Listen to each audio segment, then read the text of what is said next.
Tonight, a Politics Hub special. I've sat down with a woman the bookies think is going to be the next leader of the Conservative Party, Kemi Badenoch. She tells me she thinks all 6 candidates in the leadership election should have a job in the shadow cabinet, but doesn't know if they'd accept her offer. I think that all of the 6 candidates should have a job in the shadow cabinet. Whether they want to do what I think they should do is a totally different matter. But the Conservative team is more than the shadow cabinet. She also talks about her personality. She's blunt, she says, and not a wallflower. And we talk about a website hack she was responsible for in her 20s. It would have been a summary offence and not an issue of integrity, she says. Also tonight, the budget spoilers continue. Keir Starmer says the price cap on bus fares in England is going up from £2 to £3. The Lib Dems are calling it a bus tax. The Prime Minister says the budget this week is the time to embrace the harsh light of fiscal reality, as he confirms there will be tax rises. And with a week to go until the US elections, we've seen a deluge of celebrity endorsements. We'll take a look at which stars are backing each camp. All that and more with Thangam Debonair and Kwasi Kwarteng, who will be with us for the next hour. It's 7 o'clock. I'm Sophy Ridge, live in Westminster, and this is the Politics Hub.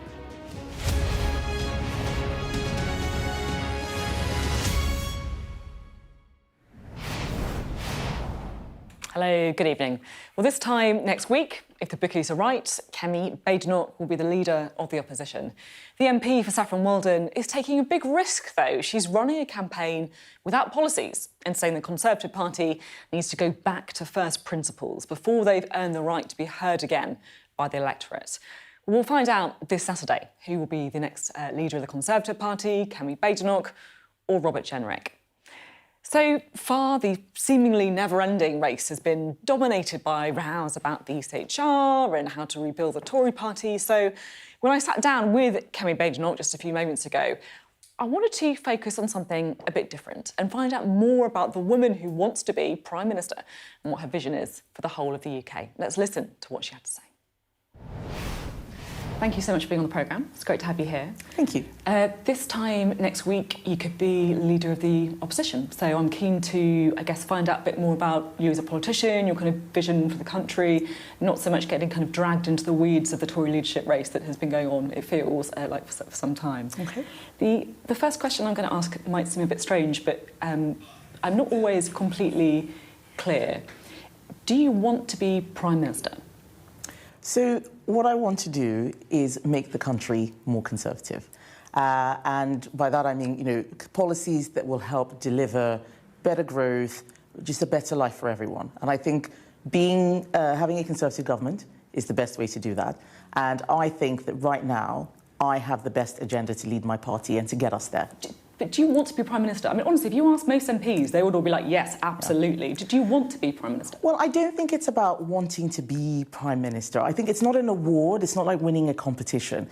It's actually a very serious job that requires a lot of sacrifice. It changes your life forever.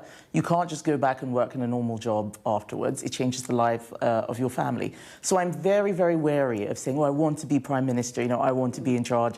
I think that people need to understand what is the service that you're providing, rather than how can we help you fulfil a personal ambition. For me, the ambition is about the country, not myself. Are you worried about some of those potential sacrifices, though? Well, I've thought about them very carefully, and also with my family as well. So I am very well aware of how life could change for the worse in many circumstances. But I also worry even more about the direction of the country and what will happen unless we can turn things around. So you think your personal life could change for the worse then if you are Prime Minister? I think that if you look at the previous Prime Ministers, Margaret Thatcher, Tony Blair, Theresa May, Boris Johnson, whoever, there's actually quite a lot of animosity towards politicians and prime ministers. People blame them for things that have gone wrong, even when it's not necessarily anything to do with them. And I think that you harbour that, you have to carry the weight of things happening on your watch. It's a lot of responsibility. And I think people should not go into it thinking it's going to be a lark or a game. It's a very serious thing. But right now, what I'm campaigning for is to be leader of my party and be leader of the opposition. That is what the public has said Conservatives should do right now. Let's talk about, you talk there about how you want to sort of change the country, make it more Conservative. So I just want to kind of talk about some of the kind of big issues facing the country. We've, of course, got the budget coming up this week. Do you think we spend too much on public services? I think that we are not earning enough for the public services that the country wants. And we need to figure out a way to get the economy growing again. How much should we spend on public services is how long is a piece of string. You need to ask, what is it that you want to deliver? And are you earning enough or producing enough wealth in order to deliver that? Right now, we're paying more on debt interest than we're spending on defence. We're not earning enough in order to cover our costs, and we need to rewire the state and the system in order to deliver what people want. And that sort of kind of long-term sort of ambition, and I know you'll talk a lot about kind of long-term vision, if you like, but the kind of immediate crisis then, if you're talking there about the levels of debt, is there a particular budget that you think you could make savings there? Where would you cut? Well, this is one of the things that I've been very, very careful to emphasise in this contest. We've just had 14 years in government. So you've seen the decisions that I have taken, either myself as business secretary or collective responsibility as a party. The public has just voted us out. So we need to go back to first principles and work out what things should look like. I will not be the person responding to the budget, but I think we can start from certain principles that we don't want the cost of living to keep increasing. We don't want people to have too much of a burden to the extent that they don't even start businesses or they give up. And that's where I think an opposition party needs to start. And then it can create an effective critique where it thinks the government is going wrong. I will be supportive where it thinks the government is going right. Look, I know you're not trying to be nailed down on specific policies, but to try and grapple with who you are, what your kind of broad principles are. Let's take the NHS, for example. There is the government says they want a national conversation about the future of the NHS. Do you think that the funding model of the NHS should be part of that conversation? Well, yet again, this is another thing where we have to ask ourselves, what do we mean by the funding model? I know what we spent on the NHS. We spent more than ever before. We put a message on the side of a bus that we'd spend £350 million a week more. We spent almost twice more than that, and still it isn't working. So I don't think the issue is funding. The NHS is an institution that was built for a young, relatively young, homogenous working population. We are now a complex, diverse, ageing population. How does that model evolve? What kind of reforms do we need in order to deliver for the society we have today and what we have tomorrow? That's what I want us to work on. Talking about the funding, in my view, is how we end up in the wrong place. It's like, well, we should spend this amount, we should spend that amount. What are we spending it on? How do we need to deliver better? And those are not questions which I've worked out on the back of an envelope since July. We're going to need the whole party to figure this out. But the funding does matter. You there touched on something, that we've got an ageing population with complex needs. There's some people who think, look, if the NHS is going to survive, we need to look at a national insurance model. Should that be on the table for discussion? Well, I think everything should be always on the table for discussion. What shouldn't happen is that you get into government and you don't know what you want to do yet, which is where Labour are.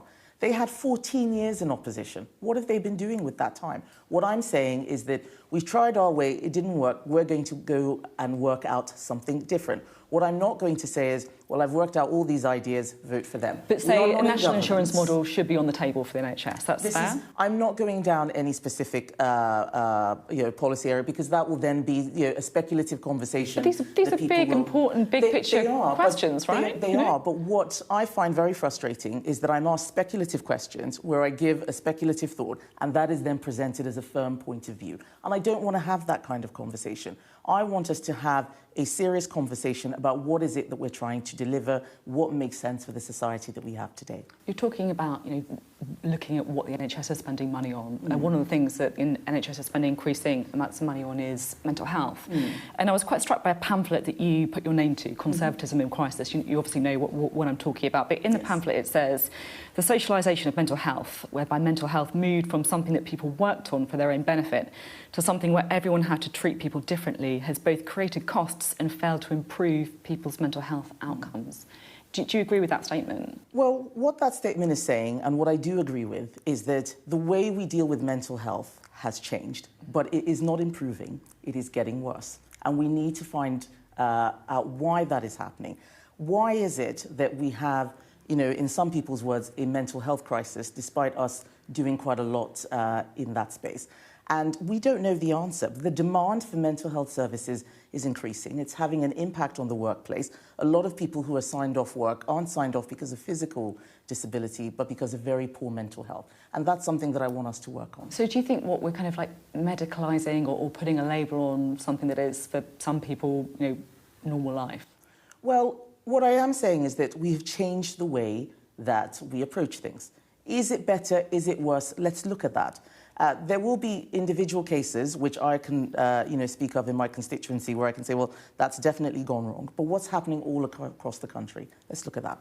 I mean, I guess, some people will be saying we need to be resourcing mental health better. 1.2 million people waiting for mental health treatment on the NHS. Suicide, the biggest killer for men under 50. And then we worry, reading statements like that you're not taking it seriously. Well, I think that this is one of the challenges that we have to grapple with in this age, that if every time an observation is made, the runaway conclusion is that they've made this observation, so they must want to do the worst possible thing for me. That is not a way to have a conversation about how to fix things. If you want to fix things, you have to observe what is happening and say, well, this isn't going well, and it's changed from how we used to do it. How can we make it better? But if the only conversation that is allowed to be had is more money, how can we spend more money on it, that it doesn't fix anything, especially at a time when the country is not producing more. It's not, it's not increasing growth at the level that we would like to have, as other European countries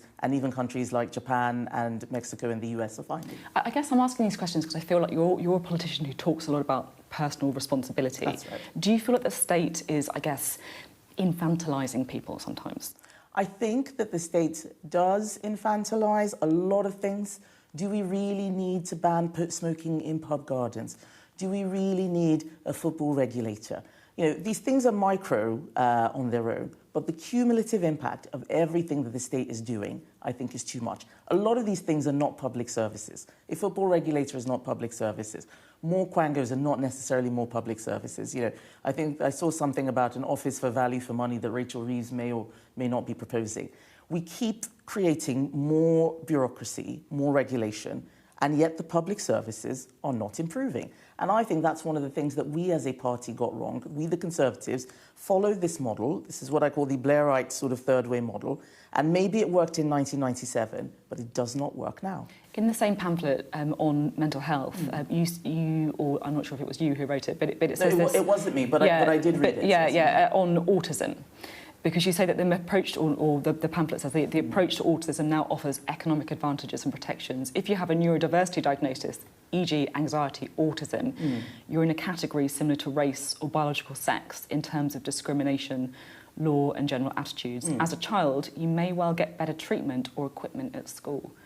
I guess a lot of parents reading that might be, quite offended because they might feel that it's very different from their experience with autistic children at school who are not getting the support that they need and feel that, it's not that they're asking for better treatment, but they do need schools or whatever it is to adapt to their children. Yes, and I think that it would be completely wrong to read that and assume that that means that we don't want to provide any help for those with special educational needs. I see it not just in my constituency, but in my family. Something is happening. If I look at the levels of developmental disabilities in my own family, it is increasing from generation to generation. What I'm talking about is that there is a lot of demand on public services. What can we do to help manage that at the same time as providing more in terms of funding? But if I talk about my local councils, in fact, councils all across the country, as I saw as local government minister, they are all telling me that they're spending more and more and they can't keep up. What can we do to help those parents? But, there's a pamphlet that someone has written and, there are people who do have autism who have contributed to that pamphlet.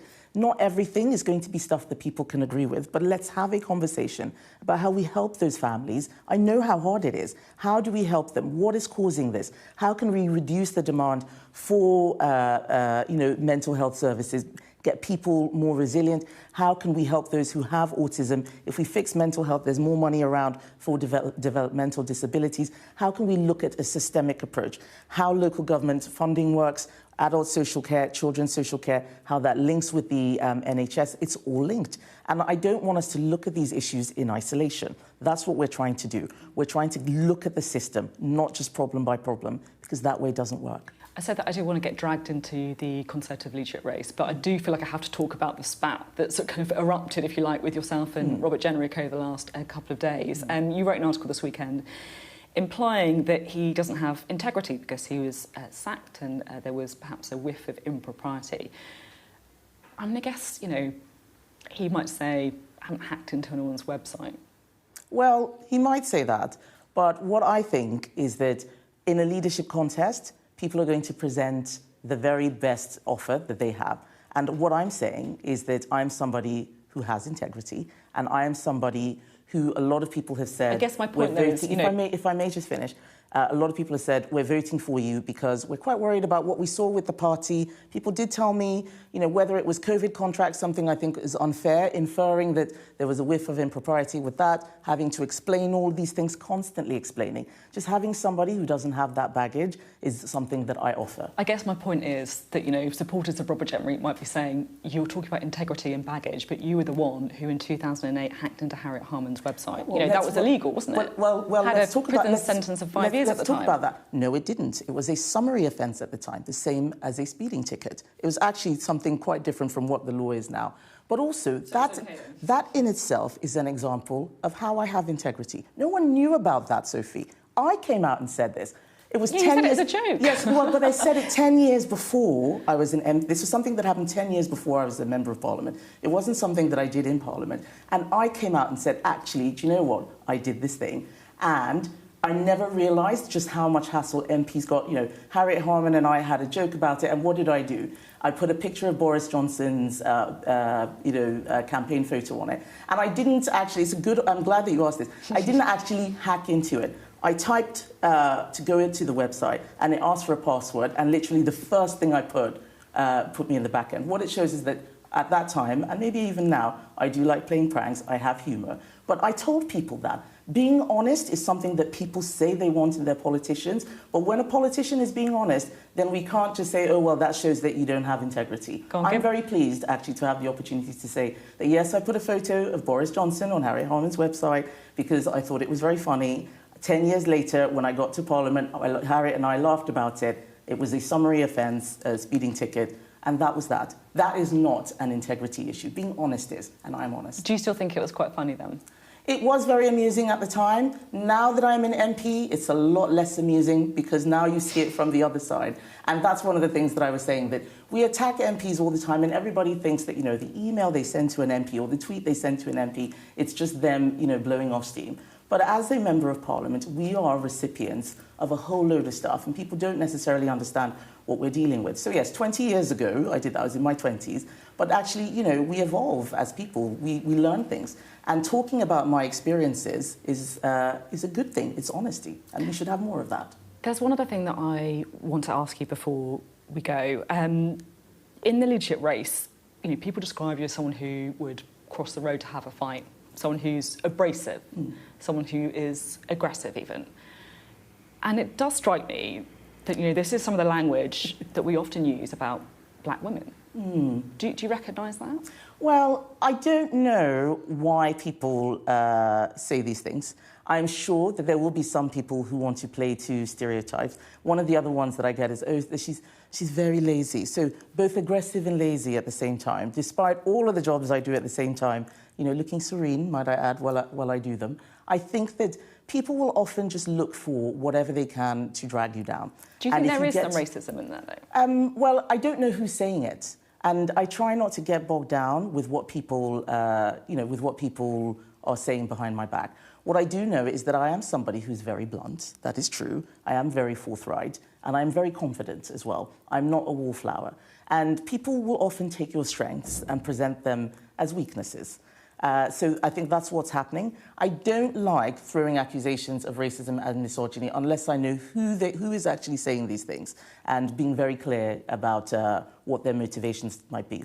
But I also want to think the very best of everybody. And I think sometimes going through every possible explanation why someone might be doing something before we get to the racism and before we get to the sexism is actually a healthy way to have a debate and to respond to criticism. If you win on Saturday, will you give Robert Jenrick a job in your shadow cabinet? I think that all of the 6 candidates should have a job in the shadow cabinet. Whether they want to do what I think they should do is a totally different matter. But the Conservative team is more than the shadow cabinet. We spend a lot of time obsessing about who's in the shadow cabinet. I'm going to need all of the 120 MPs. What would you give Robert Jenrick then? It doesn't sound like you're going to give him a... I am not having any conversations about what may or may not happen until we know the results on Saturday. I don't think that's right. I haven't won anything yet. It's neck and neck. Anything could happen. And measuring the curtains and deciding what job I'm going to give other people is not me. Other candidates may be promising jobs and saying they will appoint this person or that person. I have not done that. I have not offered any job to anybody. OK, thank you very much. Thank you, Sophie. My interview there with Kemi Badenoch. Well, we can talk now to our Deputy Political Editor, Sam Coates, who joins us now in the studio. Sam, what did you make of what she had to say? Well, that is an interview that I am going to be bookmarking if, and it's probably quite likely, she wins on Saturday the Conservative leadership contest, because there was so much across a wide range of things that were fascinating and that you're going to want to hold her to and measure her against. Look, it goes without saying, and this came across incredibly well in that interview, here we have a frontrunner who's a really unconventional politician. Look, for a start, at the beginning of the interview, she wouldn't say she wanted to be Prime Minister. You're going to have a potential Tory leader who has committed, in her view, a summary offence. That was the hacking of Harriet Harman's website back pre-2010. But also, and this is perhaps the most radical thing of all, you've got somebody who's putting an idea rather than a set of policies at the heart of a leadership contest. I cannot remember when that's happened. And that is interesting because, as you saw all the way through that interview, she approached things very differently from how I remember almost any other candidate running for high office, with one big idea at the heart, which is we've got to think about everything to do with the way that government works. Her goal is, she says, to make government more, the British public, the British nation, more conservative. And she's not sure that any of it works. She's not sure that any of it she would commit to right now. She is throwing everything up in the air. It's what you say really chimes with me, Sam, because I find her quite a difficult politician to categorise and to really, I'll be honest, to kind of get a hold of. Like you say, she's got the kind of big idea about effectively questioning everything, and also this idea that I think came across when she agreed that, yes, the state does infantilise people. And that, I guess, runs through all kinds of different things, whether it is the way you tackle mental health to schools. I just feel that that is something that really, I guess, defines her as a politician. Absolutely. I mean, I'll be honest, I have no idea if she wins on Saturday. I have no idea how she's going to go down with the public. And it could be quite well, or it might not be quite well. And we're just going to have to ride that roller coaster with her. I think there are 3 big challenges about her approach. First of all, she's throwing everything up in the air when it comes to how she would govern if she became Prime Minister. Everything. She doesn't have that long in opposition before the next election. She's got to make some decisions. She's made it clear nothing that she's ever said before stands. That is a lot. But she has made clear she doesn't think more money is the answer. That is the fight that the Labour Party are desperate to have. Is she walking into their trap? Thirdly, the problem for her is that some people wonder whether she delivers what she promises. What is clear is that she wants to have a conversation about where this country goes. Whether that does take her to being Prime Minister, well, we'll have to wait and see. Sam, thank you very much indeed. Sam Coates there, our Deputy Political Editor. Well, as the Conservative leadership contest enters the final stretch, finally, it is sure to feature in tomorrow's newspapers. We'll have our extended press preview from 10:30 this evening with tonight's news and tomorrow's headlines. Joining us will be The Guardian's Deputy Political Editor, Jessica Elgott, and The Sun's Chief Political Correspondent, Jack Elsom. Right, let's bring in our duo for this evening, shall we? The former Shadow Culture Secretary, Kemi Badenoch, and the former Conservative MP and Chancellor under Liz Truss, Kwasi Kwarteng. Great to have you both on the programme. Very good. Kwasi, what do you make of Kemi Badenoch? I thought it was a very strong interview. And I have to Thanks, say... you can come back. What? You can come back on the show, thank you. No, I thought it was very strong. I thought it was a real interesting conversation. And she's a pretty remarkable candidate. And, you know, I hate to be blunt, but just the fact of a black woman leading the Conservative Party is a big deal. And people are texting me and saying, is this really going to happen? Are the members really going to vote for her? And I tell them, I think she's very well placed. So that's a remarkable thing. And as usual, she's very direct and very, I wouldn't say confrontational, but she doesn't suffer any nonsense. She's very blunt and she makes a virtue of that. And I think it's a very different style of politician than what certainly Conservatives are used to. Yeah. I'd say the country's used to. And as Sam said, we have to wait and see if she does win, how people react to that. Just remind us who you're backing. So I haven't backed anybody. I mean, and I'm in the invidious position because both of them, actually all 6 of the candidates, were friends of mine. Come on, who are you going to back? You've got to make your decision. You haven't got much longer left. I've sent in a ballot, but OK, I won't... come on, tell us. Why not? We won't tell anyone, don't worry. You're safe, you're among friends, it's fine. Well, if I could keep it within these walls, but we're being broadcast. But actually, that's irrelevant. I think both of them are strong candidates. I think, and I can say this now, I think they're better candidates than we had in 2022, when Liz Truss and Rishi Sunak were in the So do you think Kemi Badenoch would be a better leader than Liz Truss, do you think? I think she's better than Liz Truss. I think she's better than Rishi Sunak. But I think that about Robert Jenrick as well. And it's not over yet. I mean, we don't know what will happen. I think Rob is very clear. He took a principled stance on immigration. And I think both of them are strong candidates. Thangam, do you think they're both strong candidates, and who do you think Labour would prefer to, have as their opponent? Well, this is their own particular problem, and it's not one that I want to get involved in. I mean, we're just watching from the sidelines, eating popcorn. I think it is quite something. I was very struck by what you and Sam were saying just there, because Sam was essentially saying she's got one big idea that nothing works. Well, welcome to how most of the British public feels after 14 years of Tory government. And you said it was difficult you found it slippery to get hold of her actual the substance. And listening carefully, I found it difficult too. I thought there were a lot of questions from her, how does social care link to the NHS? Well, we kind of know that. And saying, well, I want to look at the whole system, I think pretty much everyone thinks that nothing much in the country actually works at the moment. So, I do feel sort of slightly amused and bemused by the fact that there are Tory revisionists who are busy saying, yes, nothing works, but it's nothing to do with us. No, so who was in government for the last 14 years? So, I was part of that government. I was a senior minister. And, yes... You're the Chancellor. I was Chancellor of the Exchequer. I was senior minister. I was, in Cabinet for 3 years. And I can put my hand up. But to be fair to these 2 candidates, they were in fairly junior positions. And Kemi can say, look, I was a Cabinet Minister, but I think things could be done differently. And if you compare back, I know many of you will remember this, many of the viewers will remember this, when Margaret Thatcher was the Tory leader in 75, it was 50 years ago, it's a long time, but she'd been part of the Cabinet, but she hadn't been so senior that she was part of the whole Ted Heath regime, if you like. So she could, having been a Cabinet Minister, she could actually say, look, I'm representing something different, I'm doing something different. And just finally on that, Keir Starmer did the same thing. He was in Corbyn's shadow cabinet for 5 years. It was never in government, but he was a loyal Corbynista for 5 years, and then he's distanced himself from it. I was very struck at the beginning of the interview when she wouldn't say she wanted to be Prime Minister. No, that was odd. I thought that was... Because I honestly feel that the majority of MPs in Parliament, rightly or wrongly, they all think they should be PM. I don't actually believe that. But do you think that's genuine, then, that she... I think if you're running to be leader of a political party, you ought to state your intention, which is to be Prime Minister. I mean, the fact is, I think she's maybe acknowledging the fact that there's been a terrible disaster for the Tory party this summer. However, I see absolutely no recognition of what's just happened to her party. This is a catastrophic defeat, losing votes to the left and even more to the right, and no acknowledgement of what the coalition is going to look like, how they're going to rebuild.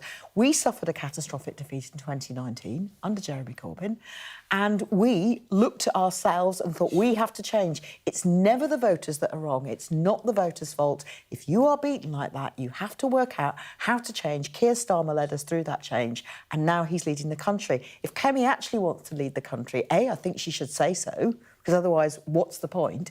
But B, if she doesn't, why is she standing to be Tory leader? And she needs to work out how she's going to lead her party through what I imagine is quite a tumultuous period if they're actually recognising what's happened to them. Now, from all accounts, the Tory party conference was rather a jolly affair, which I personally think is a bit odd when you've just been decimated and 200-odd Tory MPs have just lost their So I seats. agree with half of what Thangham said. Which I think you've got to have... you'll find out. I think you've got to put your hand up and say, look, we messed up in lots of different areas. But at the same time, you've got to have a positive view. There's no point sort of self-flagellating indefinitely. But at the same time, you've got to say, this is the way forward. And I think Kemi will do that. And I think that if you look at the government, in 3 months, they've alienated a lot of voters. I mean, it's pretty extraordinary. I mean, the day after the election, I thought the Tories were out for 10 years. Now I'm not so sure. And I think that the Labour Party is not popular. They got 33% out of a 60% turnout, and people are asking questions. And I think she does have an opportunity if she can unite the Conservative Party and reach out to more voters. But she's also talking about honesty. If she wins, I mean... She's talking about honesty in a way which I find, frankly, really quite strange, because she's not being honest with the public either. She's not even saying the words, we were catastrophically lost an election and we need to rebuild our party. Although, to be fair, she is saying that's why she's not putting policies forward, because they have to re-earn the trust of... I understand, but however, you know, one of the things that Keir's doing is actually showing what honesty in politics looks like. It looks like this. You come in, you take on a terrible economic situation, and you don't try and mess around by pretending to the public that you can, as some Tory governments have done, not tax and still spend. That's obviously not and again, I half agree with that. But I think the issue that Kemi has is that she's got to win this election. It's not clear. Rob has still got a chance. We don't know what will happen. But if she does win, then she can actually address the British public. We're out of time. We will talk a bit more about Keir Starmer's vision for the economy shortly. And on Saturday, we will also, of course, be bringing you the results of the Conservative leadership contest live. I'm going to be live for you on Saturday from 10 a.m. with reaction and analysis right here on Sky News. You're watching the Politics Hub. Coming up, the stars have spoken. We're going to take a look at which celebs are backing who in the US election with just over a week to go in the race to the White House. The Prime Minister says there will be tax rises to prevent austerity ahead of Wednesday's crucial budget. We're going to have more on that next.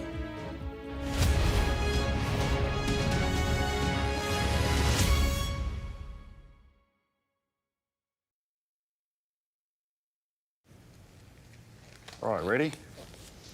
Not really. We've heard it could be painful. A bit more pain now, free up more money to spend. But will it be as the government claims? Ow! The pain now is just too much to bear. Temporary pain for long-term gain. Right, all done. Not bad, actually. The budget, the full story, first on Sky News. First Minister, how are you? Good morning. Good morning. Very Nice much, to see you. How are you feeling? Looking forward to getting into the parliamentary chamber. Are you any further forward to making a decision? No, it's an important day today. All of the claims were in line with my parliamentary duties, so I'm making that clear to you, Conor. He was a Scot through and through. He was a very good politician. Alex Salmond was controversial, he was a disruptor, but above all, he was respected. Will you resign if you lose this week? Again, I'm not planning to, of course, lose the vote of no confidence. I'm planning to win that vote of no confidence. His face said it all. My intention to stand down as party leader. This is now a storm with deadly consequences. How are they feeling? They're a bit scared at the minute. We've been told to evacuate. How are you feeling? Devastated. Hundreds of homes were wiped out by flooding. I'm Conor Gillis, Sky's Scotland correspondent. It was probably the darkest time in my life. Scott is 5 years sober after a cocaine addiction left him close to death. Scotland has a shameful record. Worse than England, the worst in Europe. Why not just say you failed? Because then you might get more respect from families who've lost loved ones. This is where one of the UK's most prolific rapists thought he'd got away with murder. Sky News can reveal that former sex workers had told police he was sexually violent. My Emma. Free wherever you get your news.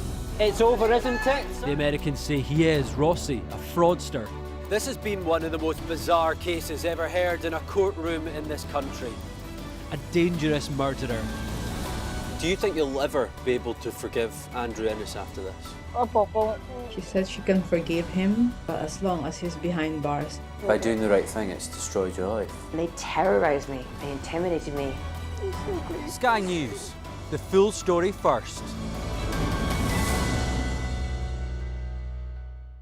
There's always more to the news than a headline. We want to discover, to delve a little deeper, to find out what's really going on. Explanation, analysis, the people at the heart of every story. I'm Neil Patterson, and this is the Sky News Daily Podcast. So, by the end, we'll hopefully all understand what's going on in the world just that little better. Available wherever you get your podcasts. Hello, welcome back. Well, following weeks of speculation, the Prime Minister has today given some more clues about what's going to be in Wednesday's defining budget. So Keir Starmer said that Britain must embrace the harsh light of fiscal reality, laying the groundwork for tax rises in order to pay to rebuild public services. He also warned of a long, difficult path to change Britain, but promised that his Chancellor's budget will be one for working people. Our Deputy Political Editor, Sam Coates, reports. Keir Starmer stepping up to the biggest week yet of his premiership. 2 days before a huge budget. With a clear message, getting there is going to hurt. This is not 1997, when the economy was decent, but public services were on their knees. And it's not 2010, where public services were strong, but the public finances were weak. We have to deal with both sides of that coin. These are unprecedented circumstances. He's promising Wednesday's budget will leave the nation and working people better off, but only if they rip off the plaster now. Stability to prevent chaos. Borrowing that will drive long-term growth. Tax rises to prevent austerity and rebuild public services. We choose to protect working people.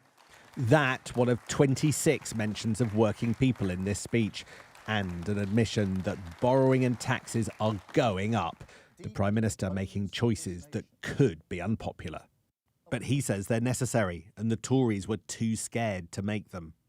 Are you certain that you're front-loading the pain? And if so, can you rule out more big tax hikes in future budgets? Well, let me take that head on, Sam, because I fundamentally believe that we need to run towards the tough decisions. I fundamentally believe we have to fix the foundations so that we can build a better future. Sidestep there, so the question was asked again. I'd like you to press you on a previous question. Will this be the last Labour budget in which you'll need to raise taxes? I can't give you a cast-iron guarantee that never again, in any budget, will there be any adjustment to tax. A Prime Minister trying to convince the nation that there is a point to the pain. He's arguing that higher taxes, more borrowing, and in parts a spending squeeze are fights he wants to have with the Conservatives. But with this government already cutting money from the social care budget, a big reform they've promised to have in future, he cannot promise an end to the pain. The first stop on the Prime Minister's plan to fix the economy, raising the £2 cap on bus fares by 50%. Passengers in Birmingham not happy to pay the price for balance books. That's really bad, that's disgusting, isn't it? You know, there's so much for everyone. Because some people cannot even afford a bus ticket with £2. The world's going to pot as it is without the government sticking everything else up. He needs to put his thinking cap on and start thinking of the people. Pricier buses are bound to rile passengers, but it's the kind of measure that's likely to anger fellow travellers in the Prime Minister's own party too. Keir Starmer and Rachel Reeves want this budget to be a row with the Tories. But is this also the route to a Labour backlash? Sam Coates, Sky News, Birmingham. Right, let's chat to Thangam and Kwasi some more, shall we? I want to talk about buses first and then widen it out. Sure. Buses is one of those kind of bugbears of mine, I'll be honest, because I feel like we always talk about like cars and trains, but actually so many people rely on buses, right? Thangam, do you think that this is the right policy for Labour? I don't envy my colleagues. And I know that Rachel, who's an economist who used to work for the Bank of England, she's been determined all along to make sure we had a stable economy. And one thing that happened over the last 5 years was a great deal of instability. And I'm sorry to have to say this, Kwasi, but I was opposite you when you and Liz Truss, you presented your budget. And I watched the pound tumble as you were speaking. And I don't know where that came from, but what happened as a consequence, unfortunately, was people saw that if you make tax cuts without knowing how you're going to pay for them, other people suffer and people's mortgages went up, people's rent went up. Now, Keir and Rachel are not going to do that. What would you say it's hard to watch. So, look, I think, and I've said this a number of times, that we did try to do too much too fast. You can't, and I've always maintained, it's a very difficult thing to do just to have tax cuts without having spending cuts. But the direction that Liz and I wanted was, I think, the right thing for the British economy. The problem here is that you're going to raise spending and you're going to raise taxes. And if, God forbid, they don't get growth in 2 or 3 years' time, they're going to do the same thing again. And it was very telling that the questioner, I think it was Sam, said, is this going to be the end of more tax rises? And of course, he couldn't rule that out. Of course he can't. And nobody can. And I think that is at least being honest. No, he was. I think he was honest. I agree. I don't question Keir Starmer or Rachel Reeves' honesty, but I think the direction of travel is potentially, in the long run, disastrous. Let's talk about taxes in a minute, but I'm going to be boring and bang on about buses again, right? Because the question was, is that the right thing to look at? I sense you're uncomfortable, I'll be honest. I think having to make the budget balance is really tricky, and we're going to see on Wednesday how Rachel and Keir have chosen to spend that money. We accept making the budget balances, but I really can't answer that question without knowing all of what else is in the budget. I think it's difficult for them. I think they've had to make some difficult choices, and I think it's sensible to be honest with the British public and not try and pretend that you can have absolutely everything and sweeties for tea on Friday. I agree with that, but I think the danger isn't what happens this week. I think the danger is that, for whatever reason, if we don't get the growth that they want, they're going to come back in 2 or 3 years' time and they're going to look at the taxes that we have, that they've passed, and they're going to increase them. But under the Tories, you know that taxes went up. Of course they did, and that was one of the reasons they did. But we also didn't have growth. So we didn't have growth. No, but that was... We had stagnant growth, stagnant productivity, and nothing worked. So we didn't even have like the roads working, the buses working. I agree with some of that, but people voted to get the Tories out, and they thought that Labour would do better. But what I'm saying is that I think Labour will do the same. 3 months. I think it's going to get worse. I think the situation we had, and time will tell, where we had higher taxes because of COVID, because of huge public expenditure, and the OBR said we had to raise taxes to cover that. I think that situation is going to get worse. Well, we don't know. And that's the problem. We don't know. We don't know. And I think Sophie's right. You are right to be concerned about buses, because more people use buses than any form of public transport. And those on low end. And I use them to come here this evening, and I really sympathise with people who are strapped because of cost of living crisis, which was in part caused by the Ukraine war, but in part by some of the decisions. So we can blame the Tories night and day. But you guys are in government now.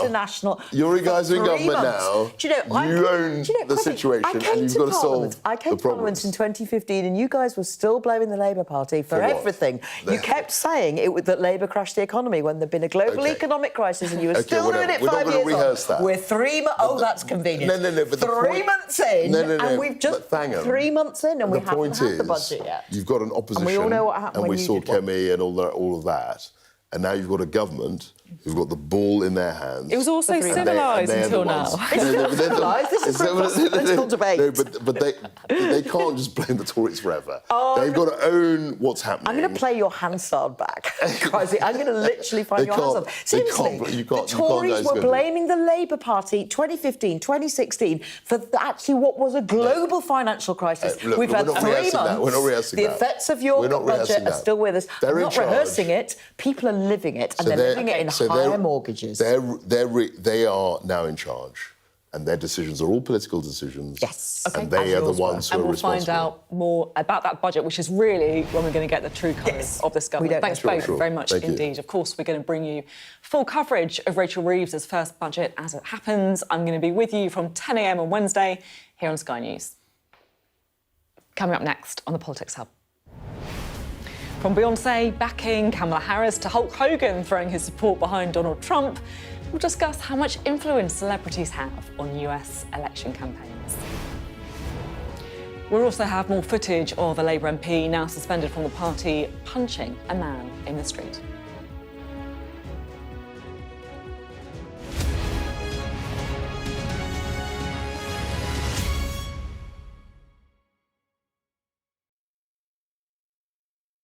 This nation under God shall have a new birth of freedom. Drop one bomb. Not because they are easy, but because they are hard. Tear down this wall. Our very freedom came under attack. We are the change that we seek. It's been the honor of my life to serve as your president. Make America great again. This is a country of possibilities.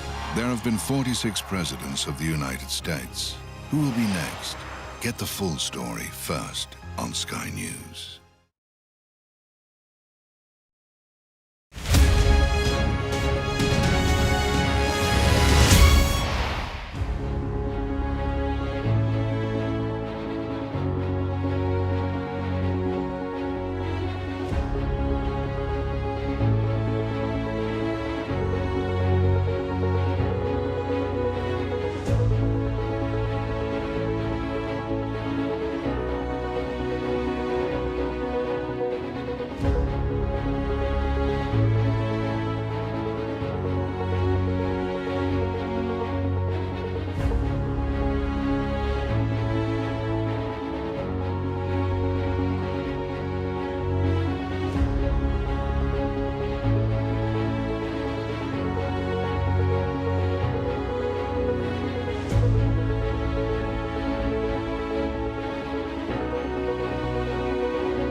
Hello, welcome back. Now, Sky News can tonight show you some more footage that has emerged of the Labour MP Mike Amesbury punching a man in the street.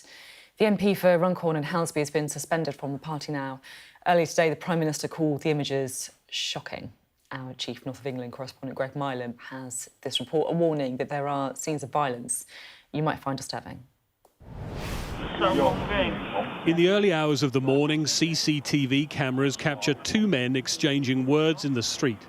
There is little to suggest anything untoward in their conversation until it becomes more animated. And then this.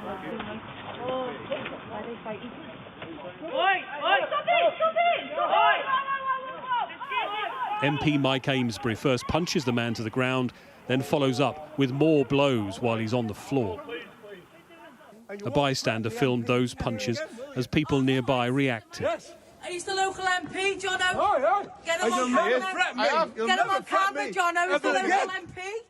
It is this that's seen the MP suspended by the Labour Party and prompted these words from the Prime Minister.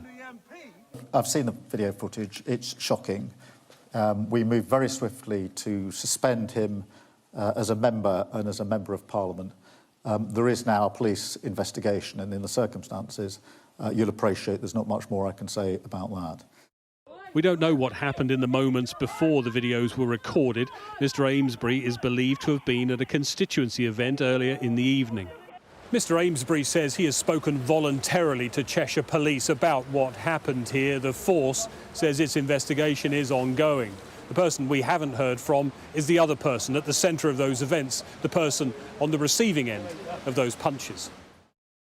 Mr Amesbury said he would make no further comment but would cooperate with police. There are questions too, though, about what this will mean for the future of his political career. Greg Milam, Sky News, Cheshire. Still to come on the Politics Hub. How much power do celebrity endorsements have in the race for the White House? From Beyoncé to Hulk Hogan, we're going to be having a look at who is backing who as the US election looms ever nearer. Coming up on the UK Tonight at 8 o'clock, as the government struggles to define working people, Preston market traders tell us their fears of being at the sharp end of Wednesday's budget. Plus, the great cheese heist, how Jamie Oliver has joined efforts to track down devious dairy dupers who made off with a truckload of high-end cheddar. All that and much more on the UK Tonight at 8.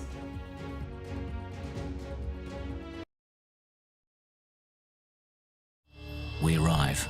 A secret hospital hidden in the Myanmar jungle, treating the victims of this bloody war. This is Myanmar today. Its military rulers don't want the world to see, but we have. I fight for my own future. I fight for my generation's future. This is an actual crime. They don't care for that. Myanmar army is only a couple of kilometers away. So this is a major humanitarian disaster.